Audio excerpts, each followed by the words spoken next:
2 women were admitted into the house ahead of her, and the footman stood waiting expectantly, holding the door open.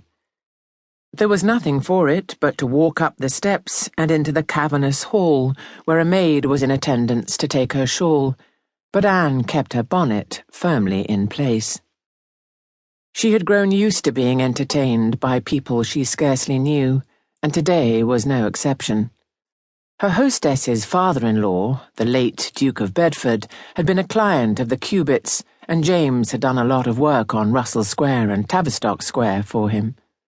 Of course, these days, James liked to present himself as a gentleman who just happened to be in the Cubit offices by chance, and sometimes it worked. He had successfully made friends, or at least friendly acquaintances, of the Duke and his son, Lord Tavistock. As it happened, his wife, Lady Tavistock, had always been a superior figure in the background, leading another life as one of the young Queen's ladies of the bedchamber, and she and Anne had hardly spoken more than a few civil words over the years, but it was enough, in James's mind, to build on. In time, the old Duke had died, and when the new Duke wanted James's help to develop the Russells' London holdings still further, James had dropped the hint that Anne would like to experience the Duchess's much-talked-about innovation of afternoon tea, and an invitation had been forthcoming. It was not exactly that Anne Trenchard disapproved of her husband's social mountaineering. At any rate, she'd grown used to it.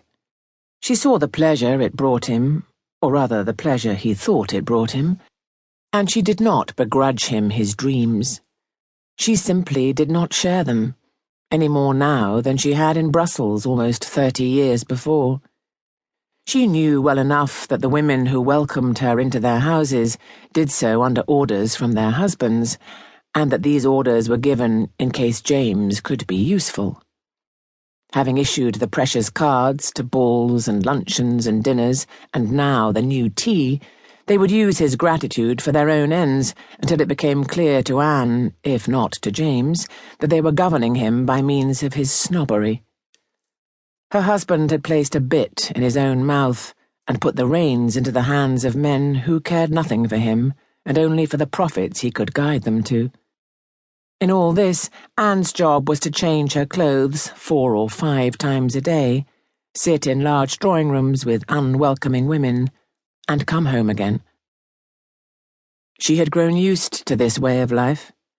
She was no longer unnerved by the footman or the splendour that seemed to be increasingly lavish with every year that passed, but nor was she impressed by it.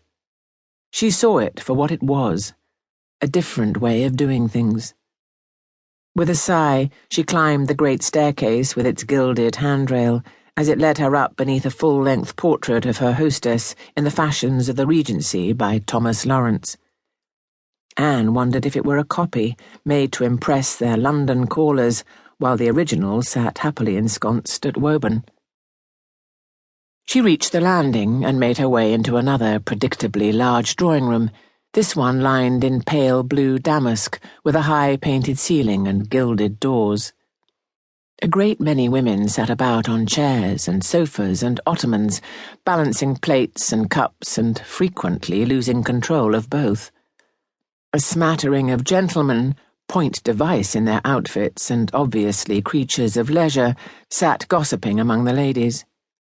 One looked up at her entrance in recognition, but Anne saw an empty chair at the edge of the gathering and made for it, passing an old lady who started to lunge for a sandwich plate which was sliding away from her down her voluminous skirts when Anne caught it.